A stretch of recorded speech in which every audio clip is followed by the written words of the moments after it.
And we get to move on. Another very, very important topic for people who are going through survivorship and very often does not get discussed either. People sort of have to find their own way. So we have the pleasure of hearing Kava Schaefer talk to us on spirituality and cancer survivorship. And I told her that I was going to call her Kava because I didn't know if I was going to do Reverend or I was going to do, and I knew I'd mess that up. So she gave me permission to go with Kava Schaefer. I give you Kava Schaefer. Thank you. And Barbara, you're going to keep track of me, yes, and in case I go over. So welcome to all of you. It's a privilege for me to be here. And actually, I get a chance to salute all of you. And I think pastoral care, one of the things we do is we encourage people. So I hope that there will be a lot of encouragement for all of you who are with us tonight. Since I was preceded by Lynn talking about sexuality, I would probably say that we know sexuality is an intimate topic, but I would suggest that actually spirituality and religion might be even more intimate than sexuality. So it's another reason why that's kind of hidden. I think that I have maybe the best job in the world, because where I am, I get to listen to people. I have a luxury of time to hear each person's story who wants to talk about what they're going through with their diagnosis and with their treatment. And I know from those experiences that each of you have a different story to tell and have your own experiences to bring to this. So, in some sense, I have to unpack a little bit the topic in my 10 minutes because there's a lot of controversy about spirituality and religion, and if I don't give you a little bit of definition of my terms, you may misunderstand me. So, what I want to do first is read a quote to you that helps me explain it more to you. And that is from Dr. Arthur Kleinman, who is a medical anthropologist and a psychiatrist at Harvard. And I have great admiration for him. And he says, cancer is an unsettling reminder of the obdurate grain of unpredictability, uncertainty, and injustice. Value questions all in the human condition. So I'm going to read it one more time. Cancer is an unsettling reminder of the obdurate grain of unpredictability, uncertainty, and injustice. Value questions, all of those, in the human condition. So what I would suggest to you is life, there's a lot of uncertainty in life. We've already been talking about uncertainty with cancer and treatment. I think as long as we are healthy, we seem to be we have sort of a veil between ourselves and uncertainty. And once we become sick, it becomes quite more clear that there is chaos. And cancer, in some sense, is an experience of chaos in the body. Now, what I want you to remember about that is that this goes to the heart of the meaning of life, these kinds of questions. If you are a religious person, in other words, you believe, there's many different religions, so there's many different beliefs, but say if you have a belief in an ordered universe and in a God and a purpose in life, you can see why that's going to rub experience of cancer may rub against your deepest values as to what you thought was true about life. So, in that sense, I want to encourage all of you who may consider yourselves to be religious, that when you have some questions that rise up for you, I would encourage you to let them see the light of day and explore them. And I think, in a sense, that's what Donna Lynn was saying in a lot of her talk, which actually I thought was a very spiritual talk that she gave us. It kind of fleshed out anything that I might want to say. But some people are afraid to talk about those things, even with their pastor or with a religious representative, because sometimes the things that are experienced don't go with what you're taught. They don't add up. And people don't want to admit that, and they don't want to talk about that. And that can often cause what I call suffering. So when you were speaking earlier about anxiety and depression and all the things that go along with cancer, often what's under that are these existential questions, these meaning questions. So if somebody has a religious framework, they might say, am I being punished by God?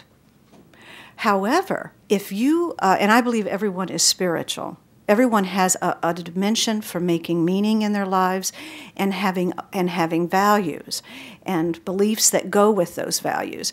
But that doesn't mean you're going to express those values religiously. There's a lot of people who do not fall into that category.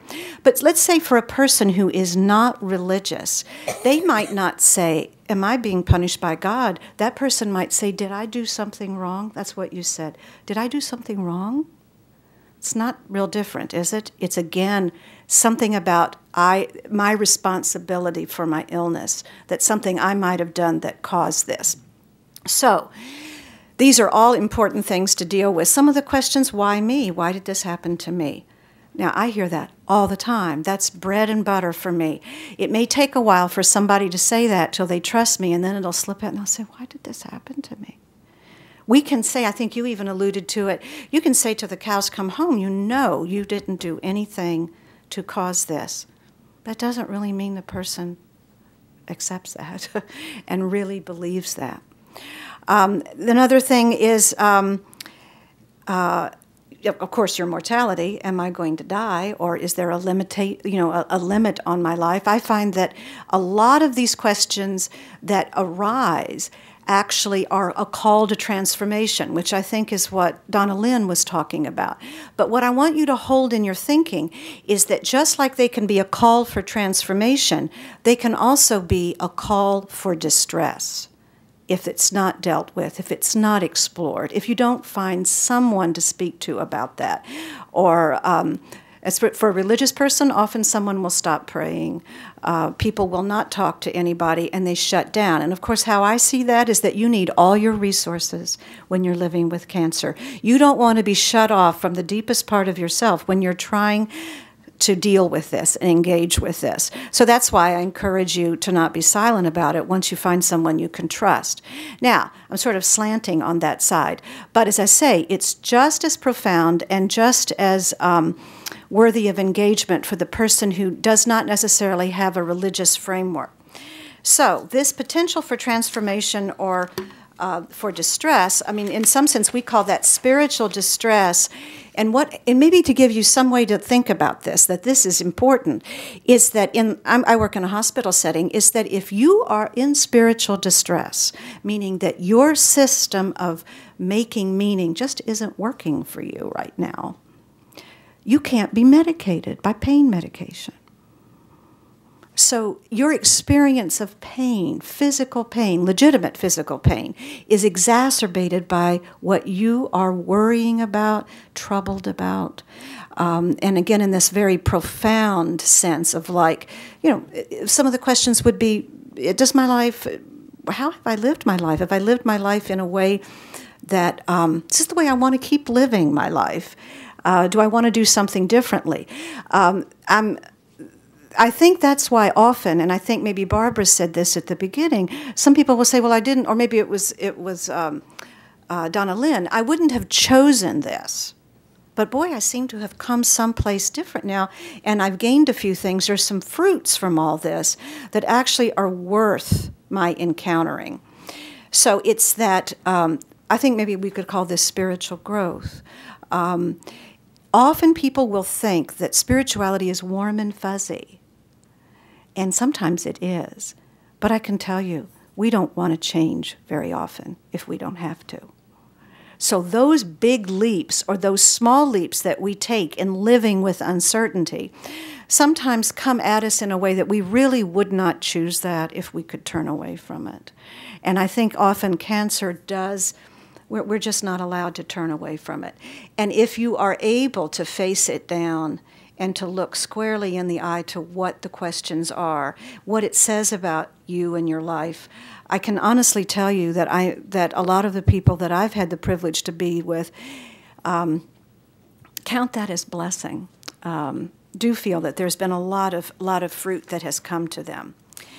So I think if another way to say this, if I'm still confusing you, is that when we're talking about spirituality, it's another way for me to say what's at stake for you, what's most important for you, what matters.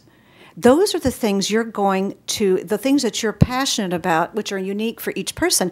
That's what's going to give you the motivation and empowerment to get through whatever the challenges are. So that sometimes when people say, well, you know, I just can't swim anymore, or whatever it is, the things that really kind of animate you or enliven you, you could see how your spirit could start to falter and fail if you can't say that there's anything right now that's enlivening you.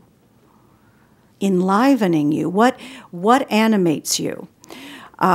It may be hard to touch that at certain points in this, but you do want to keep thinking or feeling what it is, because I can't give that to you. Nobody can give this to you because it's you. It's whoever you were before this all started, and wherever you are, midstream or any place in the journey. So in a sense, if it can't be given to you, even though a lot of people would like to think they can give it to you, because that's why we see a lot of commodification of spirituality and ways to market that so that we can sort of offer it. But we can nurture that in you and strengthen that in you. And that comes to that sense of, which you probably have heard a lot of, what a sense of spiritual well-being is. So when I'm talking with people, I have been with many people that actually were not going to improve. They were quite close to death. Maybe that had been years in coming for that particular person. Maybe the person was suffering quite a bit. And yet they were, what I would say, if you think of the wave, they were on top of the wave. What is that? What is that? That's healing, isn't it? No matter what the outcome is, somehow we're all right. And that's what I'm trying to draw your attention to. This sense of something that's inside of yourself that also connects with other people, because again, it's connection, inward, outward, out into the universe, to whatever your spiritual and religious beliefs are, your community, and in that great sense and in that inward sense as well. But that can be cultivated. I think that Donna Lynn told us all the things that she did, all those integrative modalities, Reiki, yoga, meditation, what else? Acupuncture, name a few. There's a whole spectrum of them. If you have a chance to try any of those, they are, I think you used the phrase right brain, and that is what's happening. But as your spiritual care provider, I'm telling you, all of those modalities are backdoor entries into the spiritual, because all of them come out of quite advanced ancient religious systems in Asia. And I think I'm done.